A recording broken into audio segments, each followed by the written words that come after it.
you lie to the FBI, and now you're running for president.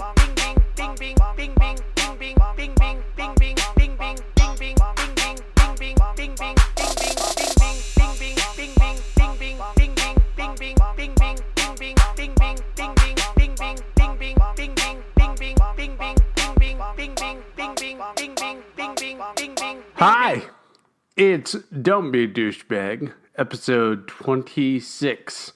The world doesn't owe you shit. Today is a rarity. I'll be doing this episode not on Trump, but my experience at the VA. I was down at the VA Palo Alto for a study center. Unfortunately, I have a undiagnosed neurological illness, and they were trying to figure that out while I was down there. So, as my 3 loyal listeners know, I'm an Iraqi war vet. And like I said, I was just down at the War-Related Illness Study Center. And during my time, I've had lots of opportunities to talk to lots of vets. And overall, I think we're a bunch of whiny cunts who believe the world owes us something. I unfortunately got that a lot. Now, I do want to say something, a little disclaimer. I love vets. I have massive respect for anyone that joined the military and served their country. However, I think there's a lot of victim stuff going on. And I think this experience that I had in Palo Alto kind of illustrates that. So, but the point is, I'm not bashing vets. I'm just trying to sell a funny story. Maybe a little bit of bashing. So anyways, there was a hotel room there on the campus at the VA Palo Alto, butting up against Stanford University. The unfortunate part is in that hotel, you were forced to have a roommate. And this was an interesting piece, to say the least. So roommate number 1 was a recovering meth head who did so much meth that one day he actually had a heart attack from doing all the meth. Being the brilliant guy he is, he thought, well, I think I'm done doing meth now. So anyways, he snored like an elephant being raped by a T-Rex. But other than that, kind of kept to himself. Not too bad, not too crazy. Roommate number 2, recovering every drug known to man addict. And he looked like he was pushed out of a Grateful Dead tour bus. But my dude was scared of his own shadow. I kind of actually felt bad for him. Very introverted and didn't really talk or move the whole time. A couple of times I thought he was dead. But other than that, I thought he was a pretty awesome dude. Because he left me alone, I left him alone. Now, roommate number 3. Holy fuck. 39-year-old dude on his way to a PTSD retreat. And so I shook his hand and introduced myself. And then as soon as I did that, he fucking unloaded on me like I was Dr. Phil. Blubbing about how Jesus saved him and chaplains led him to Jesus and people with guns were coming to his house and forcing him to do this. So then a gift from Allah himself, my alarm goes off for my 4:30 MRI. And I was like, oh shit, looks like it's time for my appointment, gotta go. And he's like, oh, I'll walk you there and make sure you're safe. Fuck. Says the serial killer to his next victim. Sure, let's walk down there together. So as we're walking to my appointment, he's blabbing about how much he loves his girlfriend and he would do anything to get her back. And sure as shit, the girl he cheated on her with FaceTimes with them while we're walking to my appointment. So far it kind of reminds me of Donald Trump. Fucking crazy, cheater, and liar. Anyways, so I'm in the fucking waiting room, and crazy guy leaves and goes back to the room. So I'm like, fuck, thank God, and that dude was fucking nuts, right? And then the tech comes out to get me for the MRI, and I was like, fuck, no, please give me a minute. I need to fucking recover from that guy. But at least, I was thinking, well, I'll be in an MRI tube. There's no way you can fuck with me. So I'm done and, hobbling back to my room, and I'm thinking to myself, okay, I'll give him more chance, fill it out and see if I should move to another room. And oh, fucking boy. I walk in, and he's eating in the room, which you are strictly forbidden to do. That's one of the first things they tell you when you get this room. Don't eat and don't smoke in the room. He was using my phone charger on my side of the bed on my bed. He's trying to give me his cheeseburger after I told him I was a vegan. So that was fun. Apparently he doesn't understand that concept. And to top it all off, he invited a friend over for pizza. And said that friend would be there soon. So I was like, well, I gotta call my wife.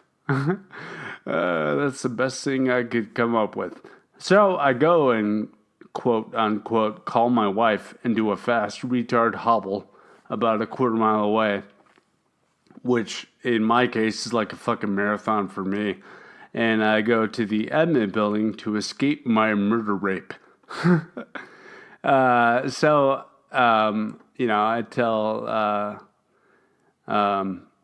tell them, my roommate is fucking crazy, and I feel like he's going to kill everyone, not just me.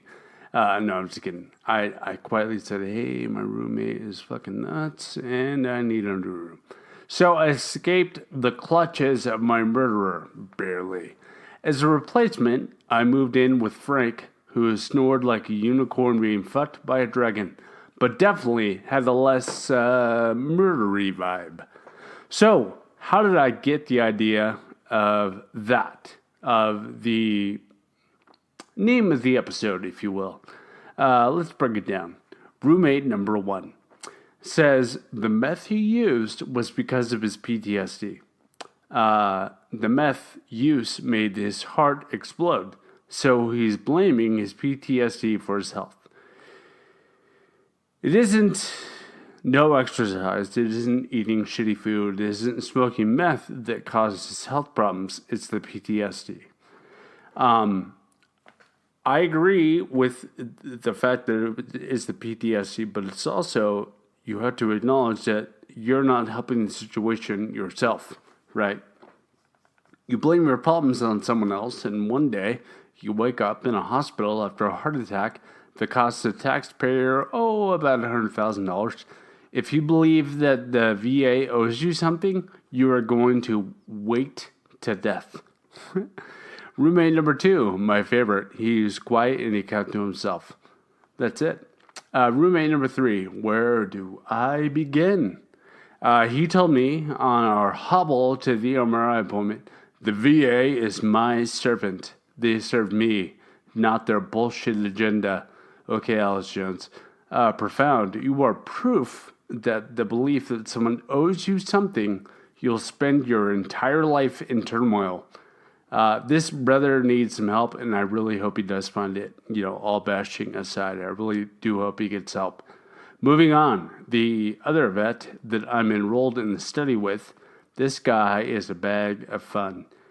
Actually, he wasn't. He complained the entire time. My first interaction with him was to be cherished. It was a sit down with one of the doctors on the study team, and he asked how we were doing. I said, I'm happy to be here and looking forward to this program. Mr. Poopy Pants said, the beds suck and the food sucks and all this other bullshit. And, yeah. So his very first interaction with the study team is a -1, and he's already complaining. So, if you think his complaining was okay at that time, let me try to explain my angle on this. We are currently, both of us, undiagnosed with symptoms related to our service in Iraq. Okay? Initially, I was excited to finally meet someone who's going through the same shit as I am, right? Fuck my butt, I was way off. Turns out he's a miserable cunt and clouded our time we had with the doc bitching. So, thank Allah, the rest of my poem doesn't involve this bouquet of assholes. His first public interaction with this voluntary study was to begin with bitching.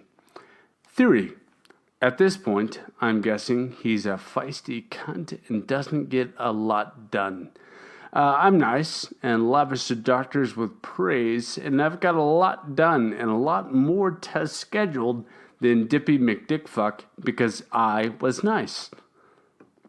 See, I didn't demand shit. Yes, the beds suck.